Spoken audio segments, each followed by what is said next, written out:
네, 월요일 아침 데일리 브리핑에서는 저희 워싱턴 한면택 특파원을 연결합니다. 안녕하십니까? 네, 안녕하십니까. 워싱턴입니다. 네, 오늘부터 미국에서도 코로나 백신 접종이 시작이 됐는데 첫 번째 파이저 백신의 배포와 접종은 어떻게 이루어졌습니까? 네, 1차분 290만 개가 오늘 아침에부터 이제 도착을 하고 있는데요. 네. 월, 화, 수, 사흘에 걸쳐서 636곳에 이제 배포가 됩니다만은 오늘은 첫 번째로 145곳에 배포가 됐습니다. 네. 주로 대형 병원들일 텐데요. 그래서 각 병원들에서 즉각 의사나 간호사 등 의료 인력들을 대상으로 접종을 시작을 했습니다. 2,100만 명이나 되는 의사와 간호사 등 의료 인력이기 때문에 다소 부족해서 아마도 각 병원들은 코로나 환자를 다루는 부서부터 좀 접종을 사인업을 받아서 접종을 시작한 것으로 보입니다. 네. 그리고 이제 내일 425곳 또 모레 66곳 해서 636곳에 1차 배포가 되는데 290만 개가 또 한 640만 개가 파이저에서 이달 말까지 공급을 1차분으로 공급을 하겠다고 했는데 둘로 나눈 곳입니다. 왜냐하면 두 번씩 맞아야 되기 때문에 네. 오늘 일단 이번 주에 290만 개를 배포를 했고 또 21일 이후에 이제 두 번째 접종을 받는데 같은 사람이 맞아야 되기 때문에 네. 290만 개를 그때쯤 임박해서 아마 또 다시 배포하는 그런 절차를 밟을 것으로 예고를 하고 있습니다. 네. 그러면은 의료진에 이어서 다음 순서는 누가 접종을 받게 되고요? 또 일반인들은 언제 맞을 수 있을까요? 네, 우선 오는 목요일 17일에 두 번째 모더나 백신에 대한 심의가 있지 않습니까? 네, 그렇게 되면 아마 긴급 사용 똑같은 절차를 밟아서 긴급 사용을 승인하게 되고 18일에 긴급 사용 승인되면은 이번 주말에 다시 일요일에 이제 배포가 되는 그렇게 해서 월요일부터 다음 주 월요일부터는 나머지 지금 또 다른 접종에 들어갈 것으로 보입니다. 조금 논란이 있는데 이제 첫 번째 최우선 1순위 우선 접종 대상자들 중에서 양로원, 너싱홈과 같은 롱텀 케어 시설에 있는 아무래도 이제 노년층이겠죠. 네. 그런 환자들이 1차 최우선 접종 대상인데 즉각 오늘부터 접종이 시작된 것은 아닌 모양입니다. 백악관 연방보건부 지침에 따르면은 21일부터 가능한 것으로 되어 있습니다. 그래서 이것을 왜 연기시켰냐고 이제 추궁을 하니까 이 양로원이나 농텀케어 시설에 있는 300만 명에 대한 접종은 직접 병원에서 하는 것이 아니라 CVS와 월그린에서 약사들이 출동을 해야 합니다. 아하, 그래서 그렇죠. 아마 그쪽에서 준비하는 게 조금 늦어졌기 때문에 그런지 아무튼 조금 논란은 있습니다만 21일부터 다음에 양로원에 거주하시는 어르신들이나 또 아주 롱텀 케어 치료 시설에 환자들이 주로 이제 접종을 시작할 것으로 보이고요. 네. 다음에 2순위라고 할 수 있는 분들이 바로 이제 그로서리 스토어 같은 데는 이른바 필수 인력 아니겠습니까? 그렇죠. 문을 닫을래야 닫지도 못하는 그런 인력들 위험한 전선에 있기 때문에 이들이 다음 접종 대상자들입니다. 네. 그런데 이들 연말까지 4,500만 개의 두 회사가 공급을 하더라도 조금 남는 것과 그 다음에 1월부터는 좀 대량 양산을 할 텐데요. 1월 때에 1, 2월에 아마 주로 받는 분들이 2순위 그로서리 스토어 같은 이센셜 워커들. 근데 이 이센셜 워커들만 해도 8,700만 명이나 된다고 합니다. 아유. 그러니까 상당히 엄청난 그런 접종을 이제 시행을 해야 하는 그것이 이제 새해 벽두부터 1월과 2월에 주로 이루어질 것이고요. 네. 3월 들어서 이제 3순위에 또 기존 병력 있는 분들 있지 않습니까? 프리컨디션 기저질환이기도 하고 또 약간의 병력이 있어서 오바마 케어 때도 논란이 됐던 이분들이만 해도 또 1억 명이나 된다고 합니다. 네. 그다음에 65세 이상 5,200만 명의 시니어들 이분들이 이제 3순위로 3월 아마 중순 이후에 맞게 될 것으로 보이는데요. 그것을 다 지나야만 젊고 건강한 일반인들은 4월에서 7월까지 그때부터야 본격적으로 이 접종을 시작을 할 수 있을 것이고요. 그래도 독감 예방 접종처럼 한 2월 말이나 3월 초부터는 조금 더 쉽게 맞지 않을 맞을 수도 있다라고 이제 당국자들은 밝히고 있는데요.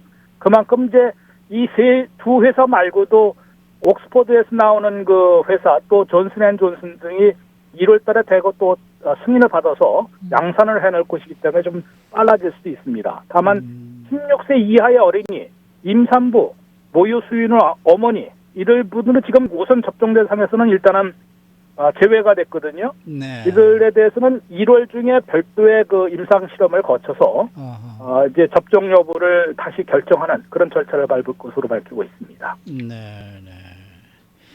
자, 오늘은 대통령 선거인단 538명이 다음 대통령을 선출하는 날입니다. 이 각 주별로 인증된 대로 투표하면은 바이든 대통령 당선이 아주 공식화되는 것 아니겠습니까? 네, 그렇습니다. 우선 뭐 시간별로 조금 차이가 있는데요. 네. 좀 이른바 분쟁 지역들 보면은 조금 전 그 정오에 애리조나나 조지아, 펜실베니아가 투표를 실시했을 것이고요. 네. 1시에는 위스콘신, 2시에는 미시간, 동부 시간입니다. 이렇게 이제 각 주별로 오늘 그 투표를 하게 되는데 이미 50개 주가 다 인증을 하지 않았습니까? 누가 그렇죠.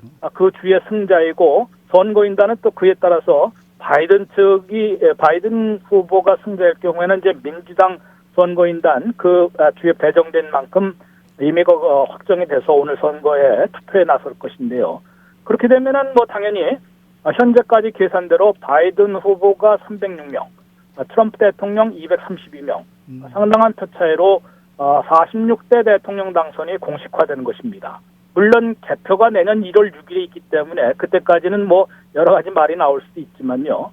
그래도 지금 이것이 바뀌는 그 경우는 아주 매우 드물기 때문에 제46대 새로운 대통령이기 때문에 대수가 바뀌는데요. 제46대 바이든 대통령 당선을 공식화하는 그런 지금 절차를 밟고 있는 것 같습니다. 네. 네. 혹시나 이른바 반란표가 나올 가능성이 있을까요? 예전 같으면은 뭐 거의 없다고 제로라고 해도 과언은 아닐 텐데요. 네. 이번에는 조금 그걸 또 장담하지 못하는 상황이 벌어지고 있습니다. 네. 매우 드물지만은 반란표는 계속 있어 왔습니다. 지난 2016년에도요. 힐러리 클린턴 5표, 도널드 트럼프 2표, 7표가 반란표, 다른 표에게 갔습니다. 다른 후보에게 갔습니다. 네. 그러니까 최근에도 있었던 것이고요. 그러나 1948년 이래 고작 16표만 바뀌었다고 합니다.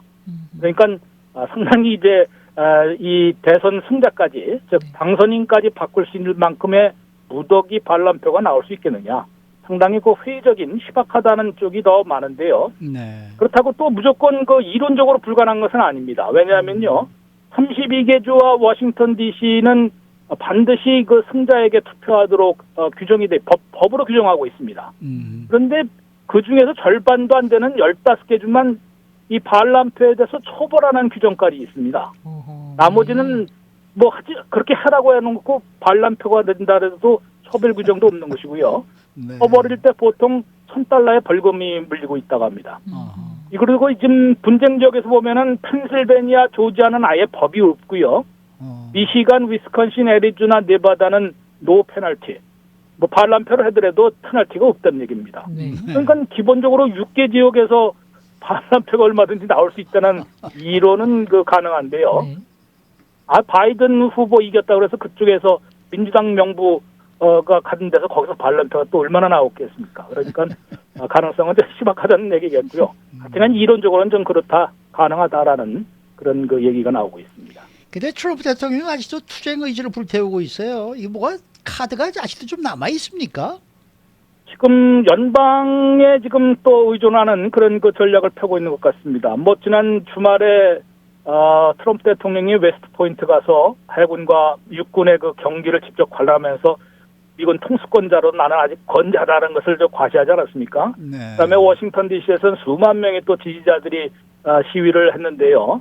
이때 또 마린원 그 헬기를 타고 또 이렇게 둘러보는 그런 둘러본 것 같지도 않았는데 일단은 내려오는 거에 또 환호하는 그런 모습을 볼 때는 뭐 투쟁 의지를 분명하는데 우선 연방대법원이 금요일 밤에 텍사스 등 18개 주의 소송을 어떻게 보면 각하시키지 않았습니까? 네. 심리를 거부한 것인데요. 당사자가 아니고 소송을 제기할 만한 그런 권한이 부족하다라고 이유를 냈습니다만은 여기에서는 그럼 그 해당 지역, 분쟁 지역에서 당사자가 연방지법에 다시 소송을 걸 수 있다라는 얘기가로 해석이 되기 때문에 트럼프 법률팀이 펜실베니아나 미시건, 위스콘신 뭐 이런 데서 연방지법에 다시 소송을 제기하는 그런 그래서 또 이제 연방 대법원까지 올라가는 그런 투쟁을 할 것으로 지금 시사를 하고 있습니다.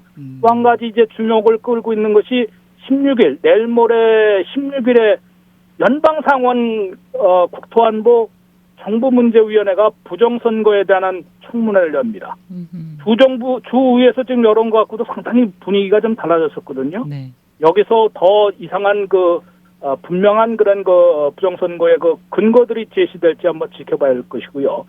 18일에는 또 DNI 국가정보국장이 외국의 미국 대선 개입 여부를 조사한 조사 보고서 45일 동안 조사해 왔더런데요.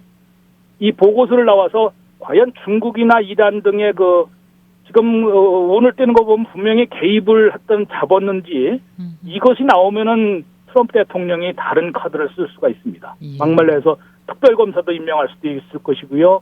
또 계엄령까지 선포하는 이것도 배제할 수 없는 상황으로 되어 있기 때문에 아직도 트럼프 대통령 측이 이 결사 최후 일전을 벌일 태세를 갖추고 수그러들지는 않고 있는 것이고 연방 특히 공화당 진영의 전폭 지원을 좀 활용하려는 것으로 해석이 되고 있습니다. 네, 오늘 말씀 잘 들었습니다. 네, 고맙습니다. 네, 지금까지 워싱턴 한면택 특파원이었습니다.